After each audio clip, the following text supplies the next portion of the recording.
Okay, we begin in the Mishnah on Daf Chavtes Amud Beis at the bottom of the Yamut.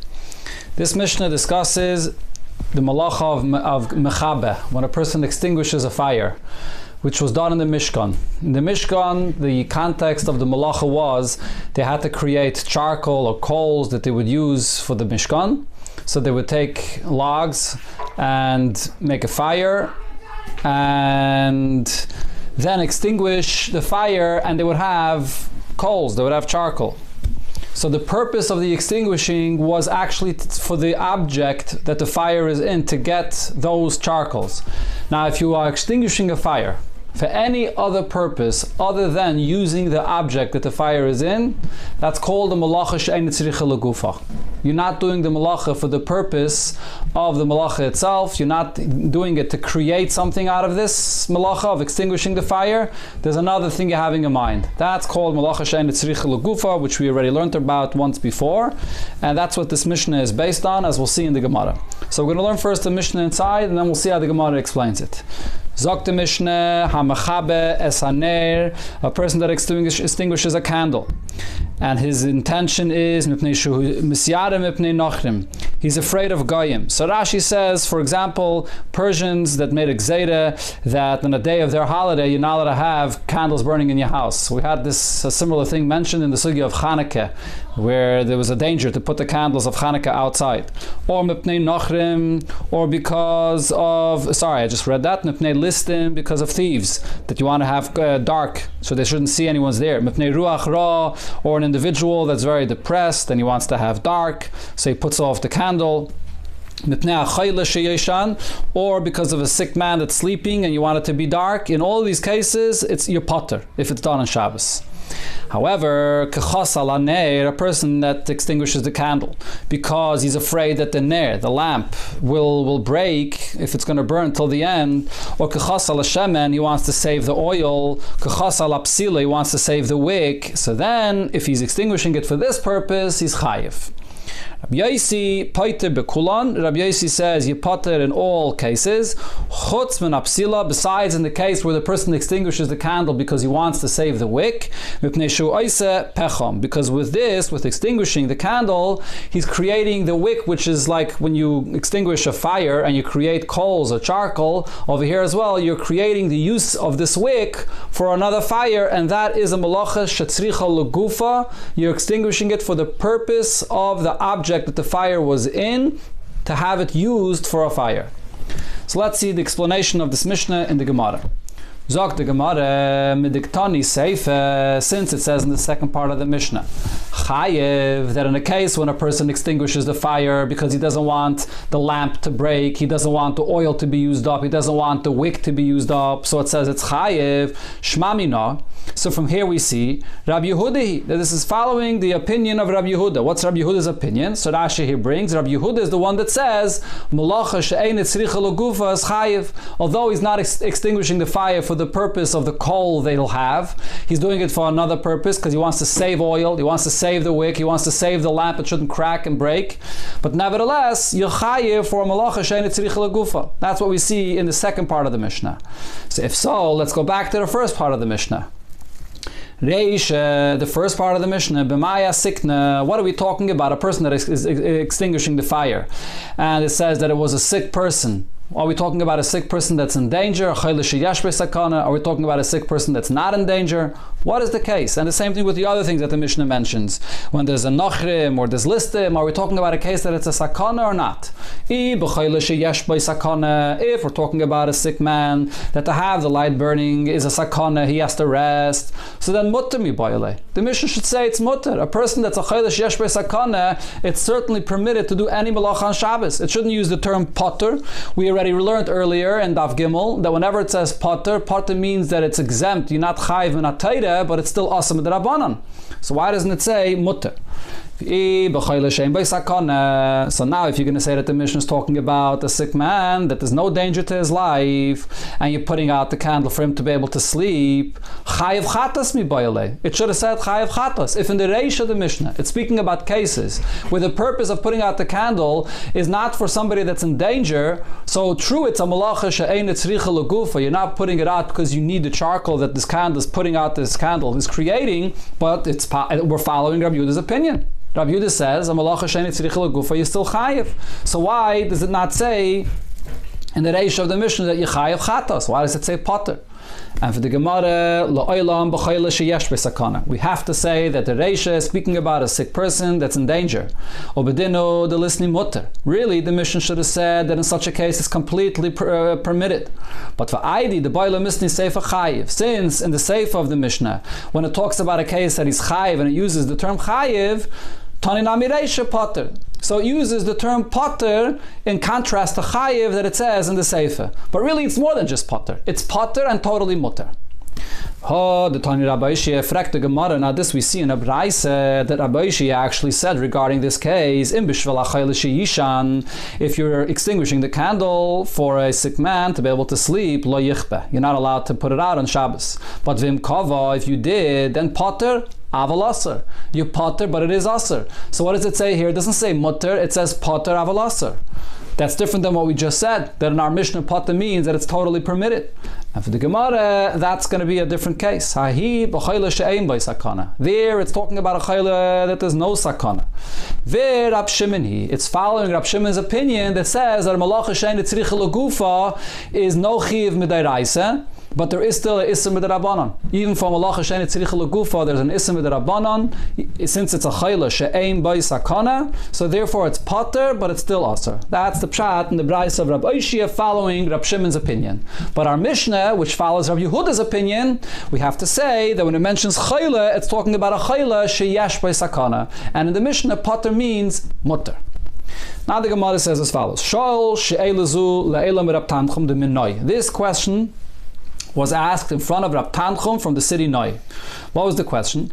Ma'al lachabais butzina denura, can I extinguish on Shabbos the light of a candle mikame be'isha b'shabbata in front of a man that's not doing well? Be'isha means he's not doing well, he's sick on Shabbos.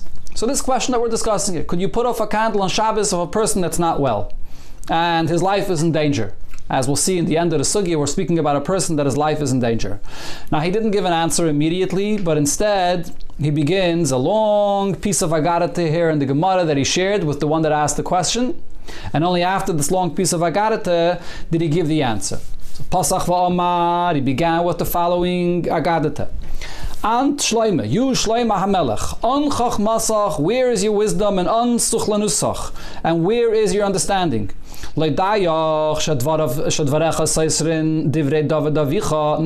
are the words that you said a contradiction to what your father David HaMelech said. What you yourself wrote in Keheles, you contradict yourself. Where do we see this? So first, it brings what David HaMelech said. David says in Tehillim, Loi hamesim yahalaluka, that the dead people cannot praise the Eibishter. So we see that being alive and you could praise Hashem is much greater than the people that are not and can't praise. And Va'atom, written you, Shlomo HaMelech in Kehela says, V'shabeach ani es hamesim shekvar meisu. And I praise the people that passed away, they are greater than the people that are alive. So that contradicts what David HaMelech said. And then Shlomo HaMelech contradicts himself. V'chazarta v'amarta, and you yourself said, Ki lekelev chai hu toiv min ha'arya ameis. Even a dog that's alive is better than a lion that's dead. Using it as a metaphor to show that a person that's alive is better than a person that passed away. So what's the story here? How do we answer this contradiction? And for the Gemara, this is not a question. This, that David HaMelech says that the people that passed away cannot praise the Eibishter. This is what David HaMelech was saying. A person should chaparain and learn Torah and fulfill mitzvahs in this world before he passes away. As soon as he passes away, he doesn't anymore have the opportunity to learn Torah and do mitzvahs. So the Eibusher does not have any praise of this person that can't learn Torah or do mitzvahs. And behind it, Rabbi Yochanan, this is also what Rabbi Yochanan said, what is the meaning that it says that a person that passes away is chafshi, is free? Kivin shemeis adam, when a person passes away, nasa chafshi min ha-Torah min ha-mitzvahs. He becomes free from Torah and from mitzvahs. So this is the meaning of what it says in Tilim, lo yamesim yahalaluka. So the Marshayer explains, the pasuk is not referring to actual fulfillment of mitzvahs, because a person that passes away doesn't have the ability to do any of the mitzvahs. So what are we talking about? So the Marsha says, for example, to bury a person in tachrichim that are klayim, so it's a loisese, but because b'meisim chavshi you're allowed to bury him in klayim.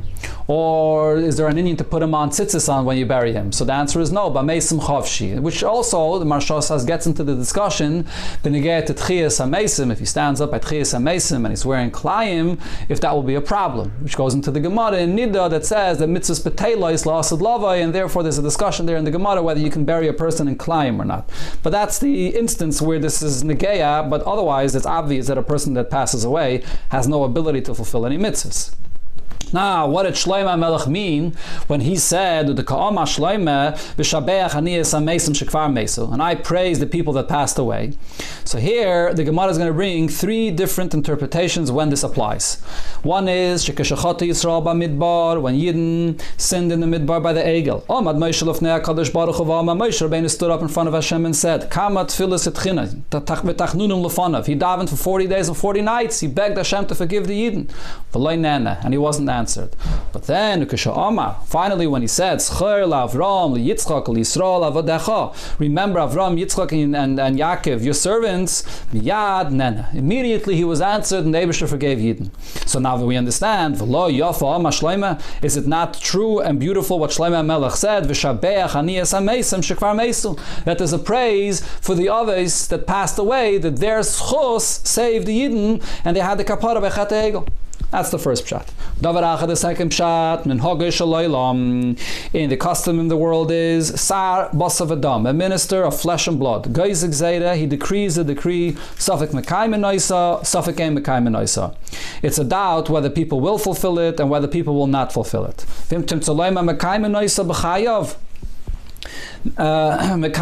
if you're going to say that while this minister is alive, people will fulfill his decree, even if you're going to say they fulfill it, while he's alive they fulfill it, but when he passes away, so now they don't fulfill his decree anymore. But when it comes to Moshe Rabbeinu, Gazar Kama Gzeiris, he was Geizer Gzeiris, V'tikin Kama Takonis, and he also made the instituted different Takonis, and V'kayames Heim La'olam, and they stay with us forever. So the Gzeiris that Moshe Rabbeinu made, one of the examples that Mefarshim bring is that in the end of Moshe Rabbeinu's life there were the Nesinim that came and they were Megayer themselves and they were not sincere, and Moshe Rabbeinu was Geizer that they shouldn't be accepted into Klal Yisrael, and that Gzeira remained. And one example for a takana that Moshe Rabbeinu makes, which is relevant now, we're coming up to the Yom Tov of Pesach, so Rashi says, the Gemara in Megillah says, Moshe Rabbeinu was Mesakin that Yidden should learn the halachas of the Yom Tov on the Yom Tov. Okay, there was also, for another example to bring up, if you remember, we learned in Gemara Brachis, the takana of Birchas Hamazon, the first bracha of Birchas Hazan was Moshe Rabbeinu's takana, b'shas the man came down, that was Moshe Rabbeinu's takana, and we still say it until today. So it's Kayamasem La'olam La'olam Me'alamim. So again, the Gemara concludes, V'layafa ma Shlomo. So now, isn't it beautiful what Shlomo said? V'shabeach ani esameisim v'goymer. That when it comes to Moshe Rabbeinu, I praise him even though he passed away, but his takanas and his gzeiros remain forever. Davar achar, third pshat, v'shabeach ani v'goymer k'der Rav Yehuda Amarav. Davar Rav Yehuda Amarav, my dechsiv, what is the pshat that it says? That it's in Tehillim, Masei imi ois l'toiva, make for me a sign for the good, v'yiru Sinai, and my enemy should see v'yavoshu and they should be embarrassed. David l'fnei HaKadosh Baruch Hu, David says to the Eibishter, Rebbeinu shaloi l'machsa the universe, M'choyli aloisei oven, forgive me for this sin. She says this refers to the sin of David HaMelech living with Bathsheba. This is the story that when Bathsheba's husband Uriah Achiti went out into battle and David HaMelech lived with her, it's a whole arichas. The Gemara in Sanhedrin discusses this, so really it wasn't an Aveda at all, but it appeared at least to be an Aveda, and David HaMelech asks the Eibishter to forgive him. Hamaloi Mochalach. So the Eibishter answers him, you are forgiven. Amaloi, David HaMelech says to the Eibishter, Asemi ois b'chayai, show me a sign in my lifetime that I should see that I'm forgiven, and my enemy should know that I'm forgiven. Amaloi, the Eibishter responds and says, B'chayecha eini midiya. In your lifetime I will not notify you. B'chaye shloime bincha, but in the lifetime of your son Shlomo HaMelech, I need midiya, I will show everybody that you were forgiven. What happened? Keshabon Shloime es Beis HaMikdash. When Shlomo HaMelech finally built the Beis HaMikdash, Bikesh lahachnis Aron lebeis Kodesh HaKadoshim. He wanted to bring the Aron into the Kodesh HaKadoshim. But Dafku Sha'arim Zebazeh, the gates to enter into the Beis HaMikdash closed and didn't allow the Aron to come in. Shlomo HaMelech praised and davened to the Eibishter 24 different times, as it says there in the pasuk, and he was still not answered. Pasach Vama, finally he began to say what it says in Tilim, that the doors should open up and allow the Aron to come in. And the king of honor should be able to enter. So now to Basrei, the gates, the doors of the Beis HaMikdash ran after him. The Mivlei wanted to swallow up Shlomo HaMelech because they thought that Shlomo HaMelech was referring to himself, that he wants to enter. Amru, they said, Mi'uz HaMelech HaKaved. Who is this Melech HaKaved that you're asking to enter into the Beis HaMikdash? Amalahu, so Shlomo HaMelech responded as the pasuk continues, Hashem Izus V'Giboy, the Eibishter, the mighty one, should be able to enter, referring to the Aron. And Chazav Amar, he repeated again and said, Su'u Sh'arim Rashechem, Su Pischei Yolam V'Yavi Melech HaKaved, and Mi'uz Melech HaKaved.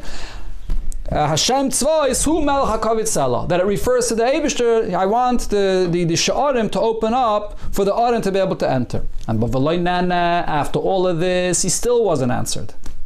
What happened? Kivin Shama. As soon as he then said, Hashem Elikim al Toshev Pnei Mishichecha, don't turn away the face of your anointed one. Zachra L'chazdei David Avdecha, remember the kindness of David your servant. Yad Nene. Now he was immediately answered. Nepchu Pnei Kolseini David Kishulik Teira. At this time, all of the enemies of David HaMelech that said that David HaMelech sinned, their face turned black like the bottom of a pot. The Yoda Kol Ha'am, and the whole nation knew, V'chol Yisrael, and all the Yidden, Shamachalai Kadosh Baruch Hu Aleisi Avin, that the Eibishter forgave him for this sin. So now the Gemara again says, V'lo Yafa Ama Shloime. So isn't it beautiful what Shlomo HaMelech said? V'shabeach ani es hamesim shekvar mesu, that I praise the ones that passed away, because here the Sha'arim of the Beis HaMikdash only opened up in the schus of David HaMelech that had already passed away. It's another detail that the pasuk says when it talks about David. It says, Zachar l'chazdi David avdecha. David, my servant. This term of servant, it says regarding David HaMelech, and it also says regarding Moshe Rabbeinu. Moshe Rabbeinu was an Eved Neman. Avdi b'chol beisi Neman, he was an Eved Neman. So the Rebbe in one place explains that when it comes to the Mishkan, so which is actually, I'm mentioning it because it's today's Chumash, Parshas Shmini, so it's talking also about Moshe Rabbeinu asking the Eibishter to bring down the Shechinah in the Mishkan for the first time, and it also didn't happen immediately. And Moshe davened together with Aaron HaKohen, and finally the Shechinah came down, and it says regarding the Mishkan that Maisi Yidei Moshe Nitzchiyim, that the Mishkan remains forever, and it opened up and it all came down to the schus of Moshe Rabbeinu, because Moshe is also called an Evet. He's an Evet Hashem, completely subservient to Hashem. Same thing over here is also regarding David HaMelech. It says David u'akatan. David is an Eved. David had a tremendous bittul and a nivus, and therefore the opening of the Sha'arim of the Beis HaMikdash also happens only in the schos of David HaMelech. The Gemara continues and says, regarding this event that happened then by the building of the first Beis HaMikdash, this is what it says in Malachim, on the 8th day, after they were celebrating for 8 days, Shalach HaSa'am, so Shlomo HaMelech sent the nation to go home, Vayavarchos HaMelech, they benched the king, and Vayelchol Aleim, they went to their tents, Smeichim v'toiv leiv, happy with glad hearts, Al Kol HaTova Shas Hashem l'David Avdoi l'Yisrael Ameh, for all the good Hashem has done for David his servant, and for the Yid in his nation. What's the pshat on this entire pasuk here? So the Gemara spells out, they went to their tents, they found their wives to be pure, to be able to have relations with their wives. Smeichim, they were happy, shenenu miziv hashchina, of the tremendous benefit that they had of the revelation of the Shechina. V'tuvei with glad hearts, shenisabru nishisein shekol echad ve'echad, each one of these people, their wives became pregnant, v'yolda zachar, and they gave birth to a zachar. Al kol ha'toiva she'as Hashem leDavid avdoi, for all the good that Hashem has done for David his servant.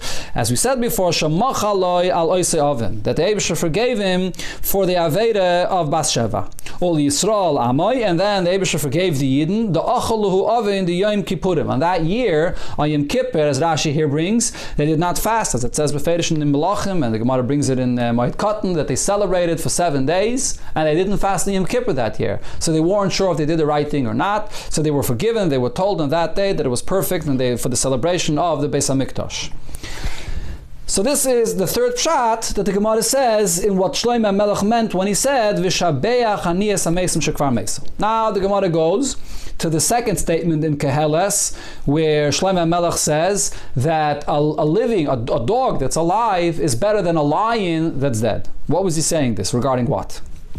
To Ka'am HaShlomo, and this that Shlomo HaMelech said Ki lekelev chai hu toiv min ha'arya hameis, that a dog which is alive is better than a lion that's dead. Kid Rav Yehuda Marav. This is like what Rav Yehuda Marav said. Rav Yehuda Marav, Mai d'chsev. What does it say in Tilla? What is the meaning of what it says in Tilla? Haydiyeni Hashem kitzi umidas yomai mahi eido mechod loni. This is what David HaMelech says. What is this talking about? Allah David of Ne'akadosh Baruch Hu Ribayni Shalai, the Master of the universe. Haydiyeni Hashem kitzi. Tell me, when is the end of my days? When am I going to pass away? When's that time? Amaloi, the Eibusher answers him, Gzeiri milefonai, she'emidi en kitza shel basav adam. It's a gzeira that the Eibusher does not tell a person when's the day that he's going to pass away. Rashi here similarly says a different pshat. Rashi says, Kitzi ha'asidois love elai. Tell me the future of my life, what's going to happen to me. The pshat I mentioned before is in the Marsha. The Marsha says that he was asking, tell me the day that I'm going to pass away. And the Marsha explains the reason why Hashem doesn't tell a person the day he's going to pass away in advance is because then a person won't do tshuva until the end of his life. Because he says, I have time. Like this, a person doesn't know when he passes away, and a person has to always think to himself, that this might be the day he passes away, as Chazal tell us. Then David HaMelech continues further.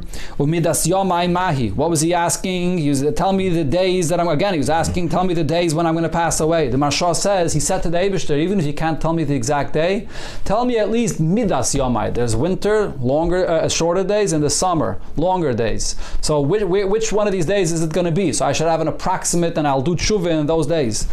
So the Eibusher again responded, Gzeiri milafon Hashem ediyim midas yamav shel adam. It's a gzeira that the Eibusher does not tell a person his lifetime when he's passing away.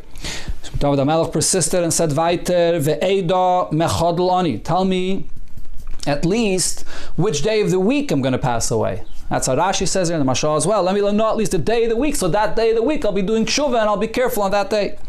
So here the Eibusher answered him, B'Shabbos Thomas. You'll pass away on Shabbos. So David HaMelech asked the Eibusher, almost be'echad b'Shabbos. I'd rather pass away on Sunday. If you give me one more day. And Rashi explains the reason is because if you pass away on Shabbos, you can't immediately attend to make a levaya, and for a hesped you have to wait until the following day. So he wanted to pass away on Sunday. So the Eibusher says to him, no, but kvar kia malchus Shlomo bincha. The time then will arrive for Shlomo your son to be the king. Ve'ein malchus negas b'chaverta. The kingdom of one does not touch the other. Not even like a hair, as small as a hair. So therefore he has to pass away the day before. So David HaMelech asked, so if so, almost be'erev Shabbos. I should pass away on erev Shabbos again, so they could make my levaya before Shabbos and so on. Not on Shabbos. The Eibusher answers him, Ki tov yoim b'chatzirecha. One day in your courtyard, in other words, being here in this world is better, me elef, from 1,000. What does it mean from 1,000? Toiv li yoim echad. The Eibusher says it's better for me, even just one day that you're here in this world, and you're learning Torah, may elef oiles she'aseh Shlomo bincha lahakrev l'fanei l'gabei mizbeach. Then 1,000 karbanis that Shlomo your son, it's brought in Malachim that there was one day that Shlomo HaMelech brought 1,000 karbanis in one day. You're learning Torah, and this world is greater than those 1,000 karbanis that Shlomo HaMelech will bring. So what happened? So now we knew he's passing away on a Shabbos. Kol Yom de Shabbata, every single Shabbos, have a Yosef V'Garis Kol Yom. He sat and learned the entire day to be protected, so nobody, the Yetzer Hara can't come to him. The Malach HaMavis is protected. The Torah is Magino Matzla, and he can't do anything to him. The boile menich nafshay. That day, when came his time to pass away, come Malach HaMavis Kamei, the Malach HaMavis came and wanted to take David HaMelech's life, and he couldn't get close to him. To have a pasik Pumei Migirse. His mouth was not stopping from learning Torah. Omar, the Malach HaMavis said, Ma Yavidle, what should I do to him? Havale Bustana Achayre Beise. David HaMelech had an orchard behind his house. Asa Malach HaMavis, Solik Ubachish Bi'ilani. He went and he shook one of the trees. Nafik lemechse, David HaMelech went out to see what happened. Have a solik bedarge, he went down on a step. If his darge, the step broke under him, under him, and ishtik, and he stopped learning for a moment. V'noch nafshe, and then the Yetzer Hara was able to get to him, and he passed away on Shabbos, when his time came. So now Shlomo Melech sent the question in the Beis Medrash. Sholach Shlomo lebei Medrasha. Shlomo Melech has sent to ask the question in the Beis Medrash. Abba Meis, my father passed away, umutul b'chama, and he's lying outside in the sun. Am I allowed to move his body in a better place in the shade? That was one question he asked. Now he asked a different question, seemingly unrelated question. Klavim shel beis Abba. There are the dogs that were in my father's house. Re'evim. They're hungry. Ma'esa. What should I do? How should I feed them? So the Mefarshim say that when they were alive, they would eat from the leftovers of the meals of David HaMelech. But now there'll be no leftovers, so what should I feed them with today? So they gave him an answer to both of these questions. Shalchulei, they answered him. You can cut a piece from a dead carcass from a nevela, and you can give to eat the dogs. So in other words, what they were clarifying to him is that there's no issue of muktzah. Right? You may think that these nevelas are muktzah, but nevertheless, he said that there's no issue of muktzah. You can use these nevelas to give to eat to the dogs on Shabbos. Now, a dead body. So David HaMelech, how do you move him? It's muktzah on Shabbos. A mace is muktzah on Shabbos. Hana chalav kikar, place a piece of bread, or a tinnik, or a child on top of your father's body. But then v'tiltaloi, then you're allowed to move the body because you're moving the piece of bread or a child which is not muktzah. So together you're allowed to move your father's body. So the Mefarshim say, although b'derech klal, you're not allowed to do this because usually you're not allowed to put something that's not muktzah on something which is muktzah to be matter to move it. But over here, because of the kavod hameis, they will matter to do this. So this is the two shilas that he had and the answers that he got. Now the Gemara concludes, this is what Shlomo Melech said. V'lo yafa ma Shlomo is, and isn't it beautiful? Don't we see here that this is what Shlomo Melech was saying? Ki lekelev chayvu toiv min ha'arya hameis, that a dog which is alive is greater than a lion that passed away. So Rashi has two pshatim in this. One pshat Rashi says is, to feed the dogs, there was no issue at all. You could just take the nevelas and feed the dogs. To move the body of David HaMelech, there was an issue. You had to place something else that's not muktzah in order to move it. So you see, once a person passes away, he's muktzah. So he's sort of inferior in that sense to the dogs that are alive. Another pshat Rashi says is, when they answered him, then the Chachamim and the Beis Medrash answered him, they first answered him regarding the dogs before they answered him regarding his father. Because to tend to the dogs that are alive, that need the food, in a sense, is more important than even the kavod hameis of the body of David HaMelech. Unbelievable. So this is what Shlomo Melech meant to say. Now, finally, after all of this, Rab Tanchum gets back to the question that was asked from him. Now, regarding the question that I have asked you, he's using this expression in a humble way because they asked him, not he asked them. This is an expression that's used many times. Sha'ilna kadmecha, the question that I asked you, Neir kruya neir. A candle is called a candle. The neshama shel adam kruya ner, and the neshama of a person is also called a candle. So you have a physical candle that's burning, and you have the candle of a neshama of a person's life that's burning. That's the Eibish's candle. Mutav tichbe ner shel basav adam. On Shabbos, it's better to extinguish the candle of a basav adam and not to allow the person that his life is in danger to be extinguished. So therefore he said, of course you're allowed to put out a candle in order to save the life of a person that is in danger. So Rashi here explains that this is not the source of the fact that Pekuach Nefesh is Doicha Shabbos. The source is from what it says, V'chai behem, v'lo shiyamus behem, that Koch Nefesh is Doicha anything, even Shabbos. He just was saying all of this with an Agadete, talking about different situations of people that are alive and people that passed away and the mile of a person's life in this world. And then he concluded with this source, for this din, to draw even the Noshim and Amei Ha'aretz that are listening to this, that this halacha should enter into their hearts. They should understand this halacha because it's something which is very important to know when it comes the right time. And a person is all mavulvul and he's not going to know the answer. You're not supposed to, it says, Hashoyel Erezem Aguna. Someone that asks asks a question about such a thing, you should know the halacha that pikuach nefesh is deicha Shabbos. So therefore the Tanchum taught this with a whole agadite in order that it should enter into the heart and they should have this halacha clear that you're allowed to be machal Shabbos to save a person's life. So since we spoke before about a contradiction that there is in the Sefer of Keheles, the Gemara expounds on this. That what happened? Bikshu Chachamim lignoi Sefer Keheles. The Chachamim wanted to hide the Sefer of Keheles. Mipnei shedvarav seisrim ze ezeh. Because it seems that the words in Keheles are contradictory. Mipnei malay ganzu. Why did it not conceal it? Mipnei shetchilase divrei Torah v'sefer divrei Torah. Because the beginning of it talks about divrei Torah and the end of it talks about divrei Torah. Tchilase divrei Torah. The beginning talks about Torah because right in the first pasuk it says D'chsev ma Yisrael.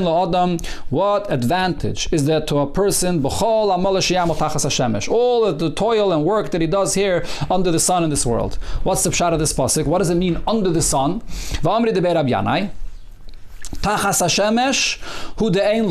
Under the sun over here in this world, whatever a person does in mundane matters, ultimately a person has nothing from that. It doesn't last forever. Kaidim shemesh, however, when a person toils in Torah, that's before the creation of the sun, that's higher than the creation of the world, Torah exists before the world, yeshla. That's something that a person has forever. So that's the first pasuk which speaks about the maila of learning Torah. Sefer divrei Torah, the end speaks about the words of Torah. The chsiv, the last pasuk in Keheles is Seif davar hakol nishmas alekim yiravis m'seisav shmor kizeh kol adam. A person is God-fearing and does the mitzvahs. This is the whole person. So that's the end of Keheles.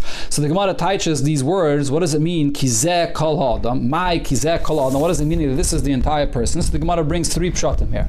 Amar Rabbi Elazar, one pshat is kol olam kuloi. The entire world lo nivra elo b'shvil zeh. The entire world is created for this individual that sits and learns Torah.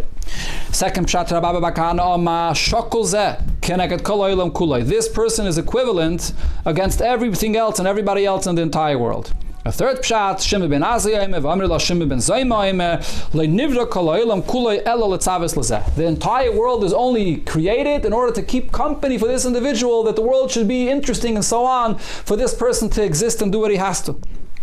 So this is the end of Keheles. Now the Gemara goes back and asks, what exactly are the contradictions that were found in Keheles? Where do you see that the words of Keheles are contradictory? In one pasuk it says, Toiv kas mischaik. Anger is better than laughter. Uksiv, in another pasuk it says, L'schaik amarti mahulal. That he says that laughter, I say, is very praiseworthy. Ksiv.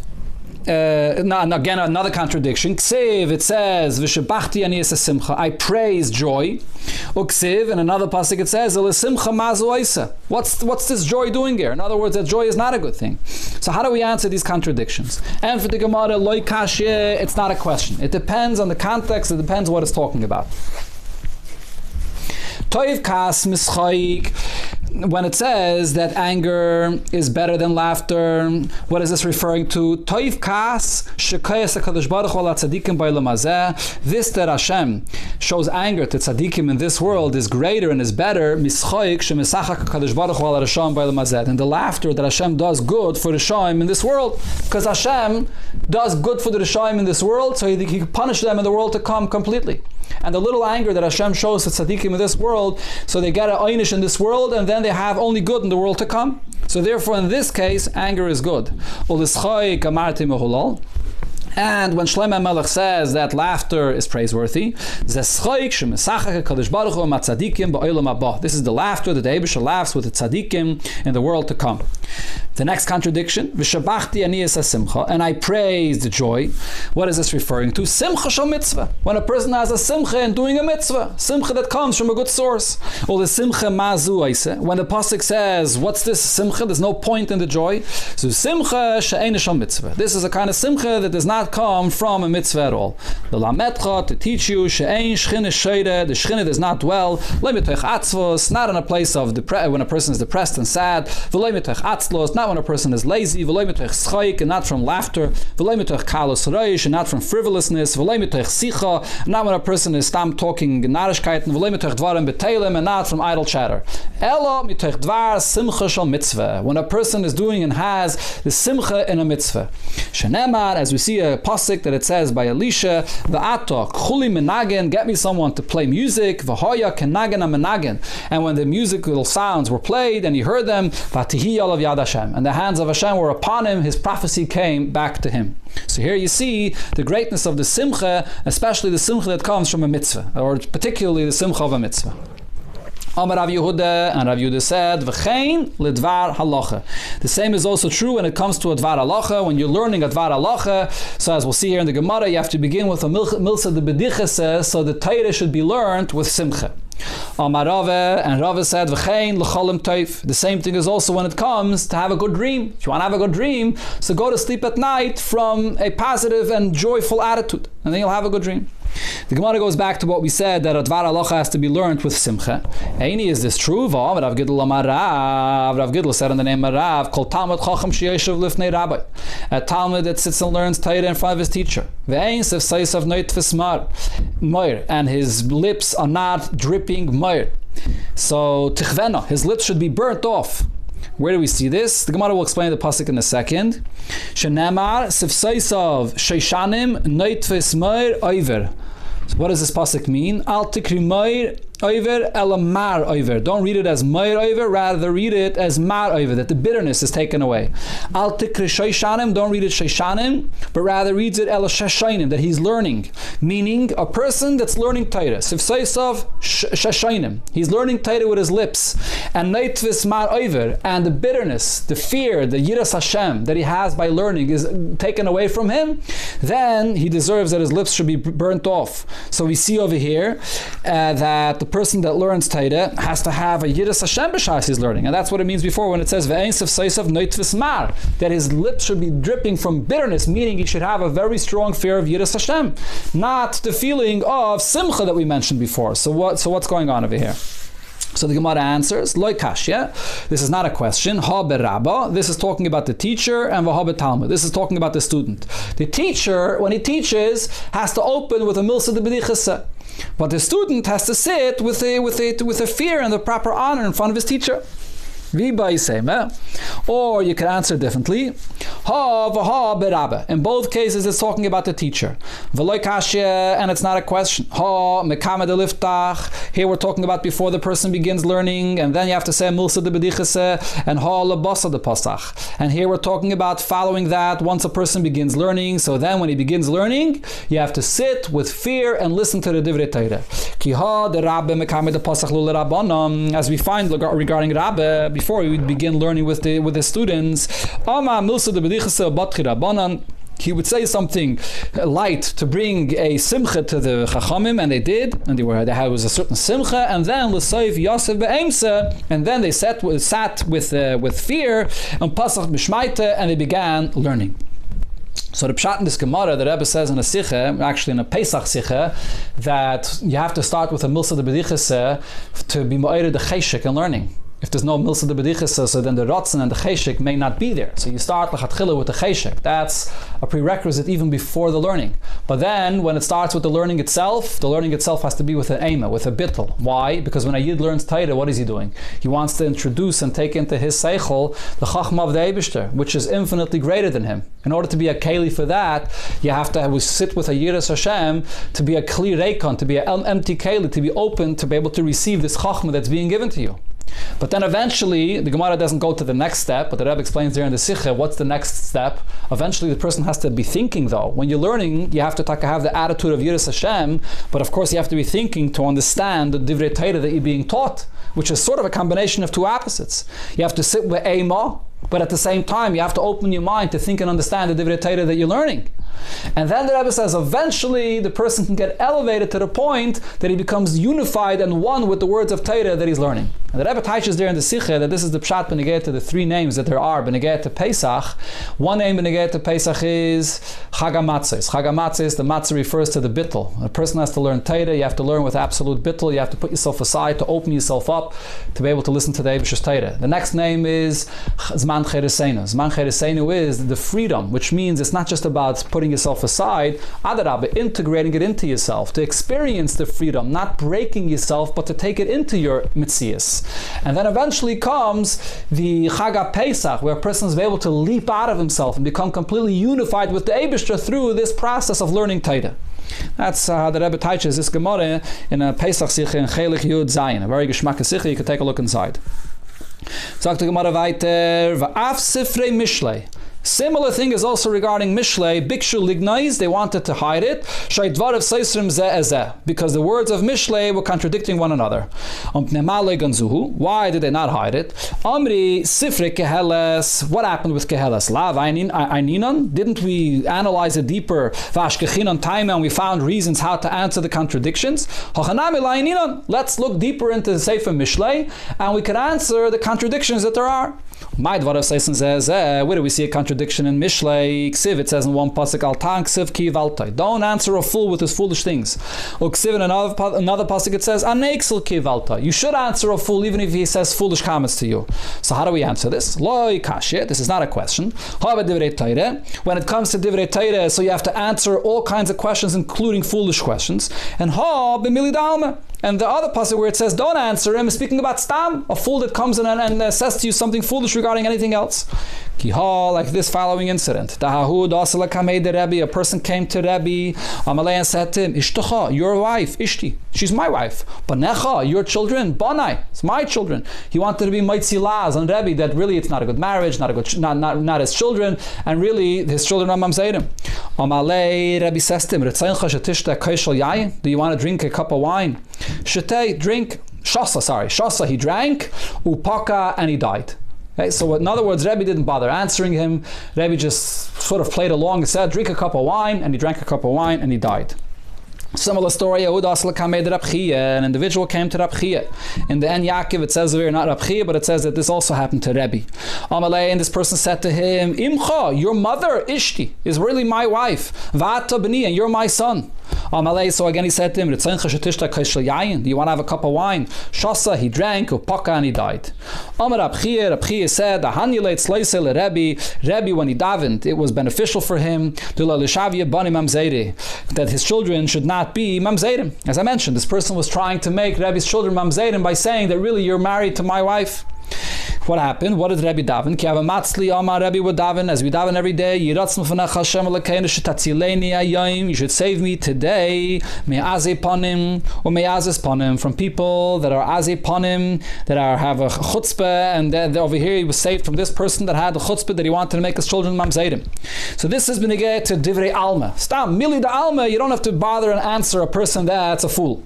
Where do we see that you have to answer a person even when he answers a foolish question in Divrei Torah?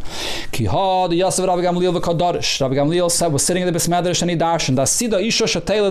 In the future, when Mashiach comes, a woman will give birth every single day. Shenemar, as the pasuk says, Harav yeledes yachtov. She will become pregnant and give birth at the same time.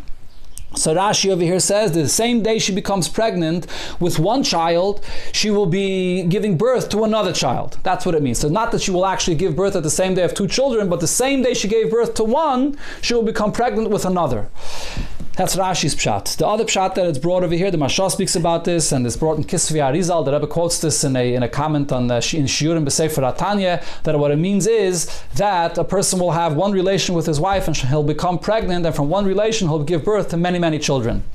Because there's a question that's brought up regarding this Gemara, which is that after a person has one relation with his wife and she gives birth, once she gives birth, there's a tumas leida. He can't have any relation with her again. So how could she give birth every day to a child? Even if the pregnancy and the birth all happens in the same day, but she's a tumas leida, can't have any relations with her. So as I mentioned, one of the pshatim that Arizal says is that from one pregnancy there'll be many, many births. But it's a discussion. This is a big question on this Gemara. Let's go weiter.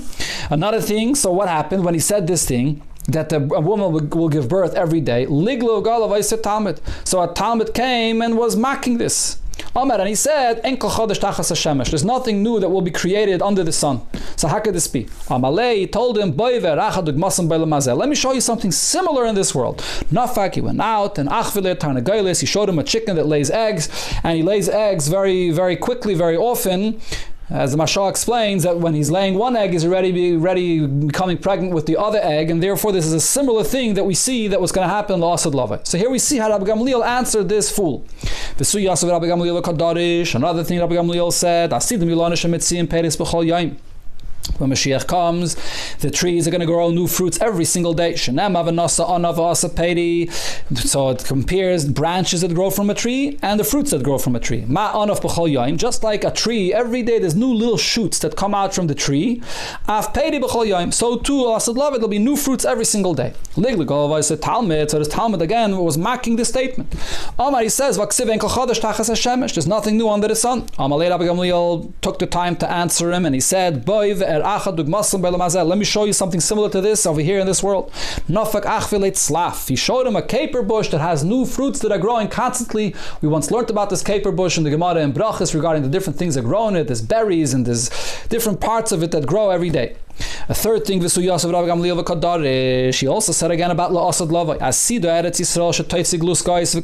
La'asad Lavai, the land is going to grow baked breads and ready clothing to wear. Shenema, the pasuk says, Yihi pisas bar ba'aretz. The word pisas could be referring to the bread that's like the palm of a hand of a person, and bar means food. Ba'aretz in the land, or pisas could also be referring to the clothing that a person wears. So he mocked this and he said, Lik Talmud.